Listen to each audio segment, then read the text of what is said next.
My son thought his strength made him ruler of the house I built with my own hands. One evening, in front of his wife, he raised his hand against me. Not once, not twice, but 5 times. Each slap was met with her smirk, her quiet laugh, as though I were nothing but a joke. I stayed silent. I counted every strike. My cheeks burned, but my resolve turned cold. He thought he had humiliated me. He did not know I still held the deed. Before I tell you what I did next, tell me where you are watching from, and subscribe so more people can hear my story.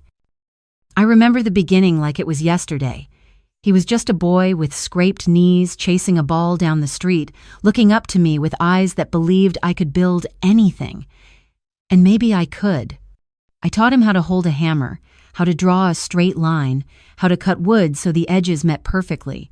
We worked side by side when he was little. His small hands tried to mimic mine, proud when he managed to drive a nail without bending it. Those were the moments I thought would shape him into a man who respected effort and sacrifice. When he grew older, I signed the papers for the house he would live in. The bank wanted a guarantor, someone with trust and history. That was me. I saved every dollar, skipped new shoes during winters, patched holes in my boots, and worked overtime so the family could have more than I ever did. I signed those mortgage papers with a steady hand, never imagining those same hands would one day be struck by him. At the time, all I felt was pride. Pride that he had a roof over his head, pride that my son could live in comfort while I carried the weight. I gave him the house not just as a shelter but as a symbol, a place to raise children, to share dinners and laughter, to show the world our family stood strong. That house was not just wood and brick. It was blood and sweat pressed into walls. It was my gift, the kind a mother gives without question. For years, I walked by that house with quiet satisfaction. When I saw the lights on, I thought, my son is safe. When I saw him mowing the lawn, I thought, my son is steady. When I saw his wife smiling at the door, I thought, my son has found his life. And I believed, perhaps foolishly, that gratitude still lived somewhere in his heart. But the truth grew heavier with time. The house that was meant to be a blessing became my burden. He forgot where it came from. He forgot whose signature opened the door. He forgot the years of labor behind those walls. Gratitude hardened into arrogance, and arrogance turned into cruelty. Still, I stayed silent. A mother hopes. A mother forgives. A mother believes even when the truth cuts deep. And one night, in front of his wife, he repaid my gift with 5 slaps. As my face burned, I remembered the hammer once in his small hand, the house I built for him, the papers I signed, the meals I skipped, the hours I worked. The grief that began with sacrifice ended that night in humiliation. It did not start with fists. It never does. It began with words, sharp, careless words like little knives tossed across the table. His wife laughed at every jab, poured his drink, and leaned closer each time. "Old woman," he called me. Dead weight. I sat there, quiet, my hands folded, my food untouched. Then came the shove his hand on my shoulder, not enough to knock me down, but enough to make the room laugh. And when laughter comes, cruelty finds its courage. He slapped me once. The sound was sharp. The second time hurt more not from pain, but from shame. His wife laughed behind her hand, pretending to be shocked, but loving every moment. He looked around the room, proud, as if striking me made him more of a man. 3, 4, 5. My face burned, my eyes watered, but I refused to cry. When it was over, the room fell silent. His wife clapped as if it were a show. I sat there, straight-backed and silent. They thought my stillness meant defeat, but inside, my fire turned to ice. That was the longest hour of my life. Every slap was not just skin on skin. It was a memory erased, a respect destroyed, 30 years of sacrifice spat on the floor. He did not just hit me 5 times, he hit every nail I hammered, every dollar I saved, every hour I worked. And when it was over, I rose, nodded once, and walked away. No shouting, no tears, just silence. But in that silence, a decision began to form. It was not just the slaps, it was the public knowing. What should have been private, what should never have happened at all, had become common knowledge. I wore it on my face every time I stepped outside. I heard children whisper as I passed. I heard adults lower their voices when I came near. The sting from his hand had faded on my cheek, but the sting of their whispers remained fresh in my ears. I felt like a woman stripped of her place, the mother who built, the mother who gave, the mother who sacrificed gone, replaced by the old woman who had been slapped 5 times by her own son.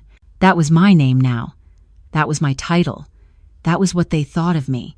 Inside, the silence was worse. He walked through the house as if nothing had happened. His wife smiled at him and brushed past me as if I were nothing more than furniture. They laughed together in the kitchen, the sound carrying down the hall and filling the home with a joy that cut deeper than any slap. They treated my pain like a joke, a story to share, a thing to be proud of. I could hear them through the walls. Their laughter was louder than any storm. That house, the one I had given, had turned against me. It no longer felt like home. It felt like proof of my foolishness, proof that I had given too much, proof that I had trusted too blindly, proof that I had mistaken arrogance for strength. As the days passed, the shame did not shrink. Each whisper, each laugh, each glance added weight to my chest. But shame has 2 faces. One is pain, the other is clarity. As I carried the first, the second began to grow. They had turned my gift into a stage. They had turned my silence into a joke. They had turned my dignity into ashes. But they had forgotten one thing. The papers, the deed, the title. The house he thought was his kingdom remained mine on paper. He had mocked me inside walls I still controlled. And while the world laughed, I began to plan. That night, when the house finally quieted, I did not sleep. I sat at the old wooden table with only a lamp burning. The light was soft and yellow against the walls, but my heart was hard and cold. I pulled the shoebox from under my bed, the same shoebox I had kept for decades, full of the papers of my life, old letters, receipts, and, most importantly, the deeds and titles. I placed them on the table one by one and laid them out like cards in a careful game. My hands trembled, but not from fear. They trembled from the weight of what I held. There it was. The title to the house, his house, the one he bragged about, the one where he had slapped me, the one his wife laughed in. I stared at the paper for a long time. His name was not on it. Mine was. He had mocked me within walls I still legally owned. The mortgage, the guarantee, the property, everything was under my name. The same hands he struck were the same hands that still owned every brick of the home he walked through. I thought of the day I signed those papers. I had stood tall then, proud to give him something I never had. I believed I was building his future, giving him stability. But now, looking at the title, I saw it differently. It was not a gift anymore. It was a chain he had wrapped around my neck, tightening with every slap, every insult, every smirk from his wife. But chains can be broken. That night I realized I held the key. I read every line of those papers for hours. I wanted no mistake, no doubt. Every clause, every signature, every stamp reminded me that the house was mine, not his. My heart steadied with each line. The law was on my side. The world had mocked me, but the law would not. The law would listen to my ink the way it listened to my son's laughter, and that gave me strength. I closed the shoebox, placed the title on top, and rested my hand on it. For the first time since the slaps, I did not feel powerless. I felt control returning slowly and quietly, like water filling an empty cup. They thought they had broken me, that they had stripped my dignity. They thought they had turned me into nothing but a joke. But looking at the title, I knew something they did not. The papers were not just words. They were instruments sharper than fists. My son had forgotten who had signed his life into existence, who had put the roof over his head. He had forgotten that the same old woman he slapped 5 times was the person the law still recognized as the true owner of his world. That night, I folded the title carefully, slid it back into the shoebox, and closed the lid. My decision was quiet, cold, not loud or fiery, not rushed. Tomorrow I would act. Tomorrow I would remind him of the truth. The house he thought was his would be mine again. When the shoebox was back under my bed and the lamp turned low, I sat in the dark and thought of all the choices I had. I could have screamed when his hand struck me. I could have called the police. I could have run to neighbors, shown bruises, begged for help. But noise does not build respect. Screaming does not repair dignity. The louder someone fights, the smaller they appear when no one listens. I had been made small at that table in front of his wife. I would not let it happen again. So I chose silence. Silence is colder. Silence lasts longer. My son believed his fists made him powerful. His wife believed her smirk made her clever. Neither of them knew the weight of paper, how cold and sharp a signature could be. They had mocked me on floors I built, under a roof I paid for, inside walls that bore my name. If my humiliation happened there, then my answer would happen there too. I thought of the house itself. Every nail I hammered, every beam I raised, every shingle I nailed, all for his comfort. He had turned that gift into a stage for violence. The thought burned me at first, then it froze. My decision came like winter, slow, steady, and merciless. Winter does not shout when it takes the land. It creeps in, covers everything, and leaves nothing untouched. That is how I would answer him. I could already see the look on his face when he returned home to find his life gone, the anger in his voice when the locks no longer opened for him, the confusion in his wife's eyes when the furniture was carried out, when strangers walked through her kitchen, when the world they had built on my back crumbled. They would know then what they refused to know before. The hand that gives can also take away. My decision was not revenge for the sting on my cheek. It was for the dignity they had tried to steal. A mother can forgive a mistake. A mother can forgive pride. But a mother cannot forgive 5 slaps and the laughter of a wife who clapped while it happened. That was not only cruelty, that was contempt. And contempt deserves consequence. So I decided I would sell the house. Not tomorrow, not next week. Now. I would not warn him. I would not give him the chance to beg, to promise, to lie. He would leave for work believing his world was secure, and while he worked, that world would collapse quietly, piece by piece, under the stroke of a pen. I leaned back in my chair and breathed deeply. The night outside was cold, but I felt colder still. My heart was no longer heavy with shame. It was steady with purpose. That is when I knew my choice was final. The next morning I woke before the Sunday. The house was still and the air was sharp and cold. I put on the coat he had once mocked, brushed the dust from my shoes, and tucked the shoebox under my arm. My steps were slow but steady as I walked down the street. Each crunch of gravel under my feet sounded like a drumbeat in my chest. I was not walking to work. I was not walking to beg. I was walking to reclaim what was mine. At the lawyer's office, the heat from the radiator filled the room, but I still felt the cold of my resolve. The lawyer was a man I had known for years. He looked at me, then at the box, and asked softly, "What brings you in today?" I did not tell him about the slaps or the humiliation. That was not needed. I told him only the facts that mattered. "I want to sell a house," I said. "This one." And I laid the title on his desk. His eyes studied the paper. Then he nodded. "It is in your name. We can proceed." The scratch of his pen across the first form was louder to me than any strike my son ever gave. With each page, the plan unfolded. The listing, the contracts, the trust, the buyers. There was nothing loud or violent in the room, only the slow, steady sound of legality. Where my son used fists, I used ink. Where he used laughter, I used silence. We arranged it clean and precise, no loopholes, no cracks for him to crawl back through. The sale would be immediate. Ownership would move into new hands without delay.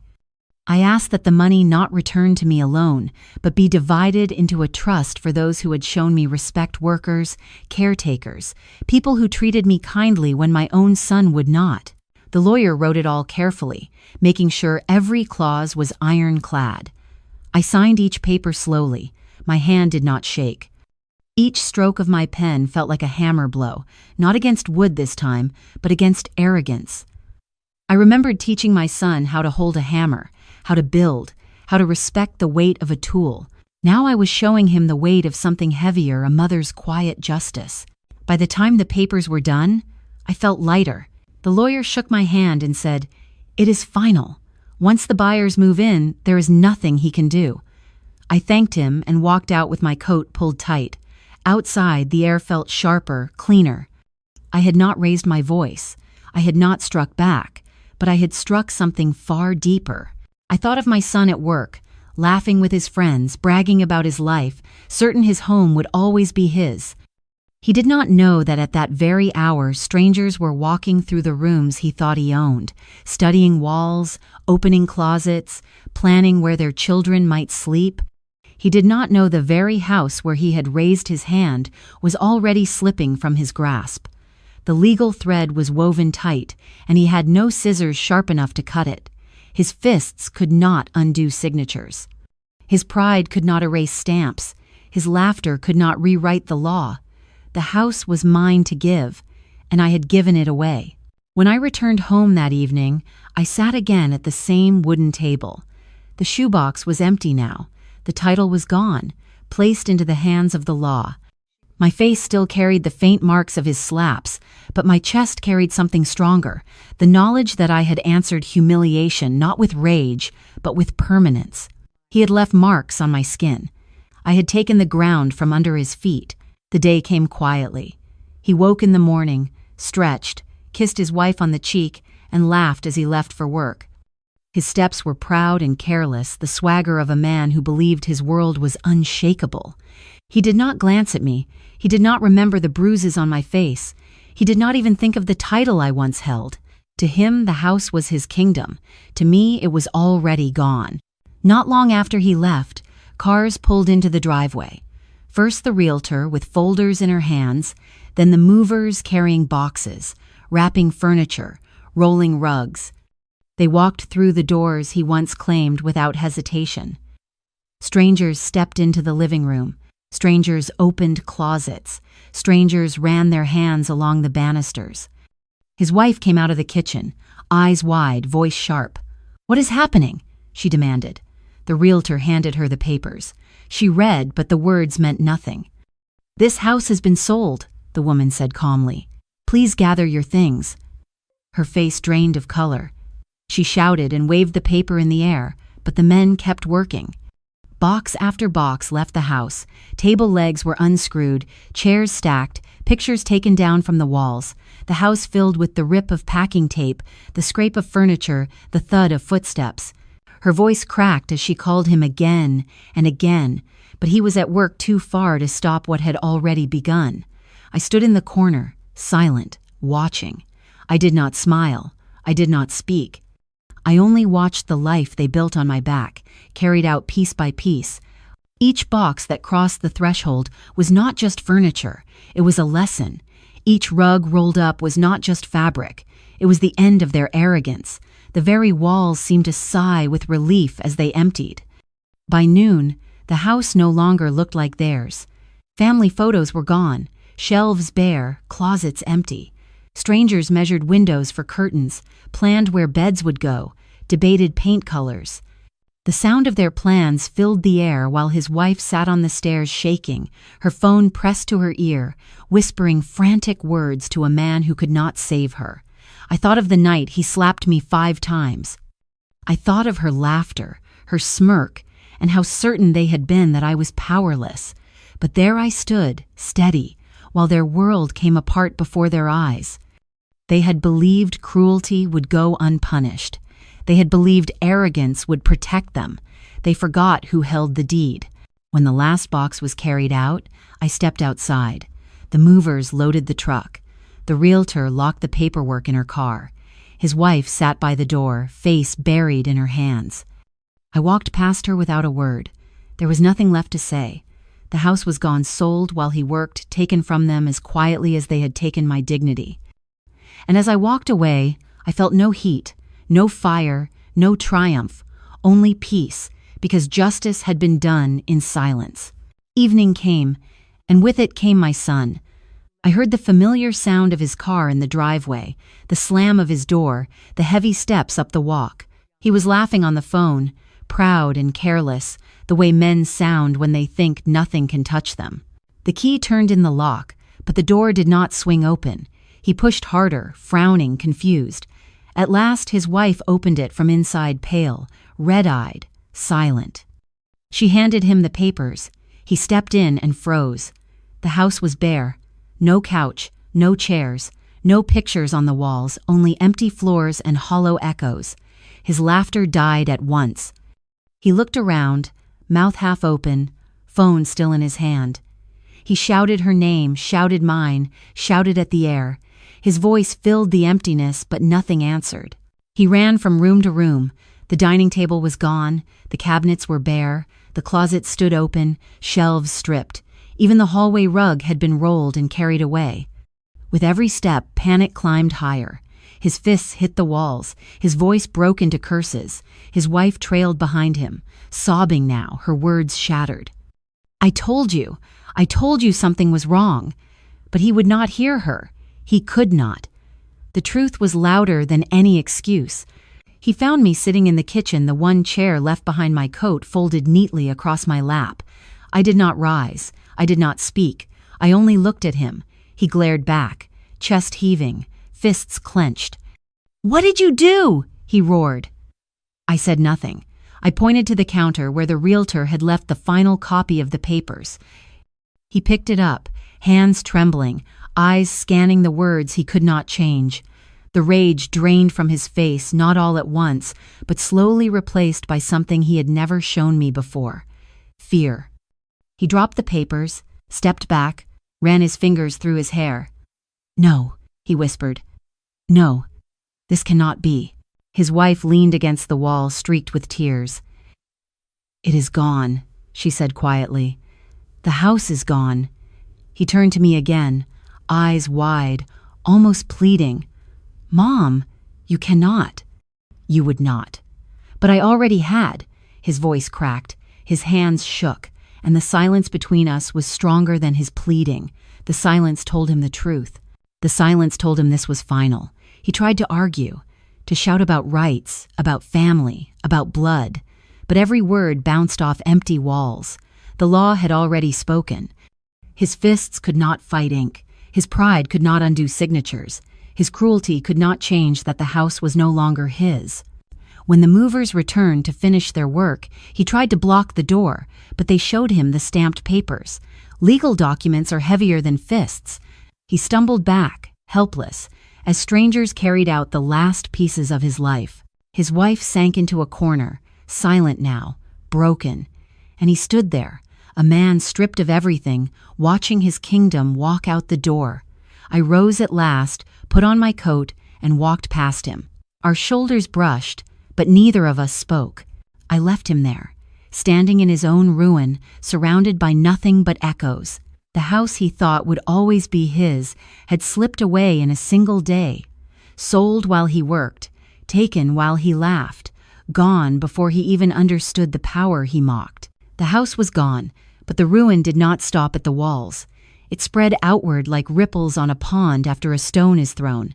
Word traveled fast, faster than I imagined. Neighbors who once watched from their windows now whispered in small groups by their fences. They had seen him strike me. They had heard his wife's laughter. And now they saw the trucks, the movers, the strangers carrying furniture out the door. Some shook their heads. Some smirked. Some said quietly, "He got what he deserved." Friends who once filled his rooms with noise and drink no longer called. They did not answer his messages. They did not return his visits. They had celebrated in his house, eaten at his table, and clapped when his wife mocked me. Now, when he needed them, they vanished. Pride does not invite pity. Arrogance does not win allies. He stood alone. His wife, who once smirked as he raised his hand against me, now carried shame heavier than gold. At the store, she tried to pay but was turned away. People whispered as she left empty-handed. At gatherings, she sat quiet, no longer the loudest laugh. Her friends drifted away, unwilling to stand beside someone who mocked an old woman and lost everything in return. Her apologies came in fragments too late, too soft. Even at his job, the news followed him. Men he worked with looked at him differently. Some laughed behind his back, others avoided him, not wanting to be tied to his disgrace. He had once bragged about the house, the furniture, the parties. Now all of that was gone, and so was the respect. His pride had been built on borrowed walls, and when those walls fell, so did his image. The humiliation he gave me returned to him tenfold. He could not step outside without feeling eyes on him. He could not walk down the street without whispers trailing behind. Every nod, every glance reminded him of the night he struck me and the day his house vanished. What he thought was strength had become weakness. What he thought was power had become shame. I watched from a distance. I did not gloat. I did not celebrate. I did not need to. The world was delivering the justice I had set in motion. My silence was louder than his fists. Now my decision was heavier than his laughter. He learned the lesson not from my words, but from the emptiness around him. The same neighbors who once saw me as the old woman in the worn coat now looked at me differently. Some gave me nods of respect. Some offered quiet words. "You did right." They knew the truth without my saying it. They had seen what he did. They had seen what I did, and they knew the balance had been restored. My son, once surrounded by friends and comfort, now stood in ruin. His wife, once proud and cruel, now tasted the bitterness of silence. The social aftershock was not loud. It was slow, steady, relentless, and it stripped them of everything they once thought untouchable. I walked away with nothing but my coat and a small bag, yet my chest felt lighter than it had in years. Behind me stood the house I built, now empty of his laughter, empty of his pride, no longer chained to my name. Ahead, quiet streets lined with whispers. But this time, the whispers were not about my humiliation. They were about my justice.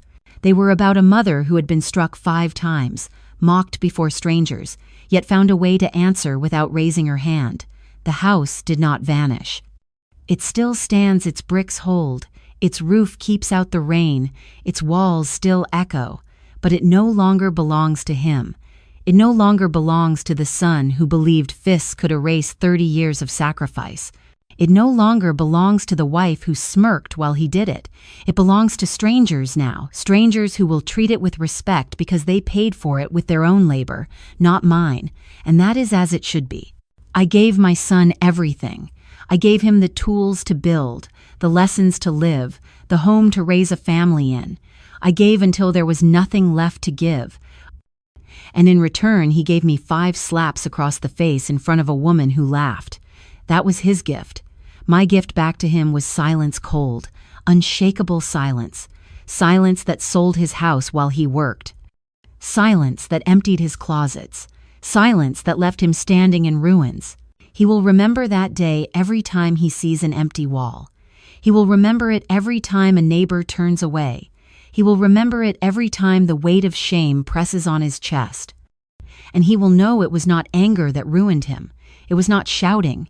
It was not fists. It was the hand of the same mother he mocked, signing away the very ground he stood on. I still wear my old coat. It keeps me warm, warmer than the house he lost, warmer than the pride he wasted, warmer than the laughter that once cut me deep. That coat is not shame. It is survival. It is proof that I endured winters he could not withstand a single day of. It is proof that I bent, but did not break. And now, when I walk the streets, that coat feels lighter, because it no longer carries humiliation. Final thought, he slapped me 5 times on his own floors. I sold those floors while he worked. I watched the life he scorned carried out in boxes, and I left him with nothing but silence. Before I go on, I want to ask something of you. Where are you watching from today? I love picturing the towns, the kitchens, the cozy chairs where people like you sit and hear my story. It makes me feel less alone in all this.